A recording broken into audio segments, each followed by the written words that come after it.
Students, our today's video is based on this question, which is based on relative speed and distance. So first of all देखते हैं question क्या है, उसके बाद हम इसको सोल्व करेंगे. Two trains of length 180 meter and 120 meter run on parallel tracks. When they run in the same direction, it takes 15 seconds to cross each other, and when in opposite direction, it takes 5 seconds to cross each other. Find the speed of the two trains. सो आप देख सकते हैं students, ये question relative speed based है और same concept base पे मैंने आपको एक दो वीडियो पहले प्रोवाइड कर दी हैं. तो पहले मैं आपको उस कॉन्सेप्ट का रिवीजन करवाऊंगा, उसके बाद हम इसका सॉल्यूशन करेंगे. See, when two objects are moving in same direction then their relative speed will be v1 minus v2 if their speed is v1 and v2. And when objects are moving in opposite direction then their relative speed will be v1 plus v2. और students इसको आप ध्यान कैसे रखेंगे कि opposite direction में जाएंगे तो रिलेटिव स्पीड ऐड होगी, सेम डायरेक्शन में रहेंगे तो वो सब्ट्रैक्ट होगी. तो आप एक रियल लाइफ एग्जांपल से इसको ध्यान रख सकते हैं. आपने जब कभी ट्रेन में ट्रेवल किया होगा तो आपने देखा होगा कि आप जिस डायरेक्शन में जा रहे हैं उसके अपोजिट डायरेक्शन से अगर कोई ट्रेन आती है तो कम टाइम लगता है उन दोनों ट्रेन्स को क्रॉस करने में. और अगर आप जिस डायरेक्शन में जा रहे हैं उसी डायरेक्शन में कोई ट्रेन ओवरटेक करती है आपकी ट्रेन को तो ज़्यादा टाइम लगता है. तो ज़्यादा टाइम कब लगेगा? ज़्यादा टाइम लगेगा कम स्पीड के केस में. और कम स्पीड कब होगी? जब उनकी स्पीड माइनस होती है. और अपोजिट डायरेक्शन में जब आएंगी दोनों ट्रेन्स तो कम टाइम लगता है. कम टाइम कब लगेगा? जब स्पीड ज़्यादा होगी. ठीक है. और ज़्यादा स्पीड कब होती है? जब उनकी रिलेटिव स्पीड ऐड होगी. मीन्स v1 प्लस v2 होती है अपोजिट डायरेक्शन जब कोई भी ऑब्जेक्ट मूव करते हैं उस केस में.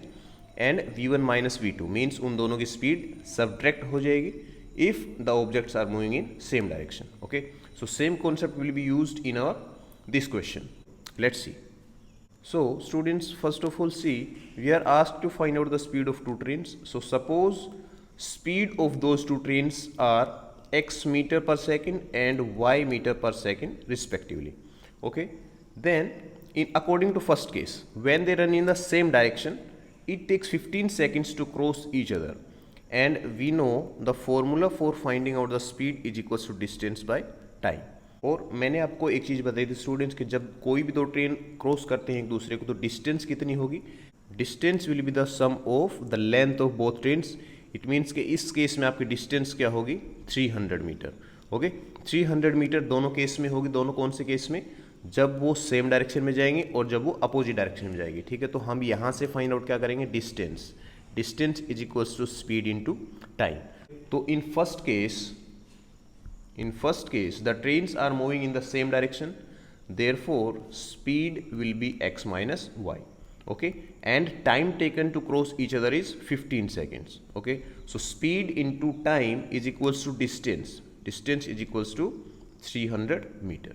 So ये हुआ आपका case number 1. Now case 2.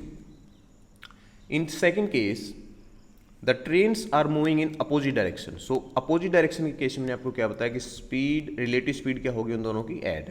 And time taken to cross each other is 5 seconds. So x plus y into 5 is equals to 300. Distance will B same. ठीक है. ये मैंने आपको बता दिया ऑलरेडी. अब स्टूडेंट्स इन दोनों इक्वेशंस को सोल्व करके हमें x और y की वैल्यू फाइंड आउट करनी है.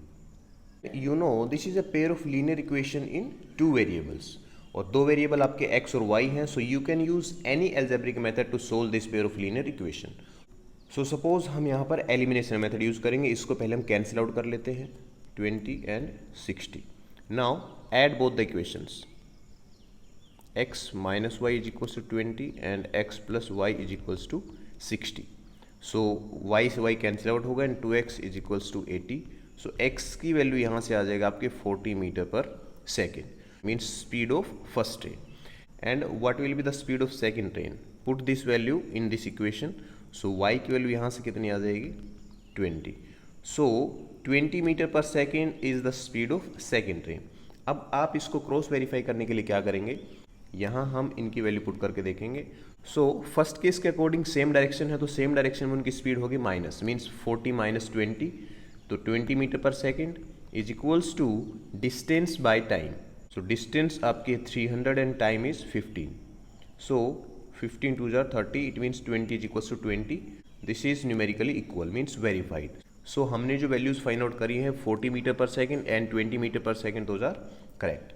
तो ये है स्टूडेंट्स रिलेटिव स्पीड का कॉन्सेप्ट। आपको बस ध्यान ये रखना है कि जब अपोजिट डायरेक्शन में जाएंगे तो स्पीड ऐड होती है, और जब सेम डायरेक्शन में जाएंगी तो स्पीड सबट्रैक्ट होगी, और जो टोटल डिस्टेंस है वो हमें लेनी है sum of the length of both the trains. और सिंपल सा फिर हमारा जो फॉर्मूला होता है स्पीड, डिस्टेंस और टाइम का, वो यूज करके क्वेश्चन सॉल्व कर लेना है। सो ये था हमारे आज का क्वेश्चन। आई होप कि आप लोगों को अच्छा लगा होगा। Thank you so much.